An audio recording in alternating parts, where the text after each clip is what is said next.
Hello guys, ഇന്ന് നമ്മുടെ ലൈഫിലെ ഏറ്റവും ഇമ്പോർട്ടൻ്റ് ആയ ഒരു ദിവസമാണ് സെപ്റ്റംബർ 27. ഇന്നാണ് നമ്മുടെ പ്രഗ്നൻസിയിലെ ND സ്കാൻ. നമ്മൾ ആദ്യമായിട്ട് ബേബിയെ കാണാൻ പോകുന്നു. So excited and so happy. അച്ഛൻ്റെ വീട്ടിൽ നിന്ന് മമ്മിയും പെങ്ങളും സൂസിപ്പെണ്ണും ഉണ്ടായിരുന്നേ. ഏത് കാര്യം തുടങ്ങുന്നതിന് മുമ്പും ദൈവഭക്തി വേണമല്ലോ. ഫസ്റ്റ് ഞങ്ങൾ പോയത് പള്ളിയിലേക്കാണ്. നല്ലോണം മനസ്സൊരുക്കി പ്രാർത്ഥിച്ചു, പൂർണ്ണ ആരോഗ്യമുള്ളൊരു കുഞ്ഞിനെ തരണേന്ന്. കൂട്ടത്തിൽ മമ്മിയാണ് കേട്ടോ ഏറ്റവും വലിയ പ്രാർത്ഥനക്കാരി. എത്ര പെട്ടെന്ന് 3 മാസം കടന്നു പോയത്. പ്രഗ്നൻ്റ് ആണോ എന്ന് ടെസ്റ്റ് ചെയ്തത് മാത്രം ഓർമ്മയുണ്ട്. നമ്മൾ ND സ്കാൻ ചെയ്യാൻ വന്നിരിക്കുന്നത് അടൂരുള്ള അജി സ്കാനിലാണ്. ഞങ്ങൾക്ക് വൈകിട്ടായിരുന്നു അപ്പോയിൻമെൻറ്റ്. ചെന്നപ്പോൾ തന്നെ ഒരുപാട് ഗർഭിണിമാരും അവരുടെ വീട്ടുകാരും ഉണ്ടായിരുന്നു. എൻ്റെ മുഖത്ത് നല്ല ടെൻഷനാണ്. അവസാനം നമ്മുടെ ബേബി സ്ക്രീനിൽ കണ്ട സന്തോഷത്തിൽ ഞാൻ ഇറങ്ങി. സത്യം പറഞ്ഞാൽ കണ്ണ് നിറഞ്ഞു പോയി. കല്യാണം കഴിഞ്ഞ് 5 മാസം ആയപ്പോഴേക്കും ഞാൻ 3 മാസം പ്രഗ്നൻ്റായി. അപ്പോഴേക്കും പലരുടെ ഭാഗത്തു നിന്നും അവിടുന്ന് ഇവിടുന്നും അടക്കം പറച്ചിലുണ്ടായിരുന്നു. ഇത്ര നേരത്തെ വേണോ, കുറച്ച് ലൈഫൊക്കെ എൻജോയ് ചെയ്തിട്ട് പോരെ എന്നൊക്കെ. പക്ഷേ നമ്മുടെ ജീവൻ്റെ തുടിപ്പിനെ ആ മോണിറ്റർ കാണുമ്പോഴുള്ള സന്തോഷം അത് അമ്മമാർക്ക് പറഞ്ഞാലേ മനസ്സിലാവും.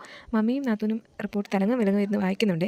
ചേച്ചി ഡോക്ടറെ കാണുന്നതിന് മുമ്പ് തന്നെ ജെമിനി ചേട്ടനോട് ചോദിക്കുമോ റിപ്പോർട്ടിനെ കുറിച്ച്. ജിജ്ഞാസ കുറച്ച് കൂടുതലാണ് കുട്ടിക്ക്. അത് കഴിഞ്ഞ് ഞങ്ങൾ നേരെ പോയത് എന്തെങ്കിലും ഭക്ഷിക്കാൻ കിട്ടുമോ എന്ന് അന്വേഷിച്ചായിരുന്നു. സൂസിപ്പൻ അതിനിടയ്ക്ക് സോഫയുടെ മുകളിൽ കയറി ഒരു എക്സ്പ്രഷനൊക്കെ ഇട്ട് തുടങ്ങി.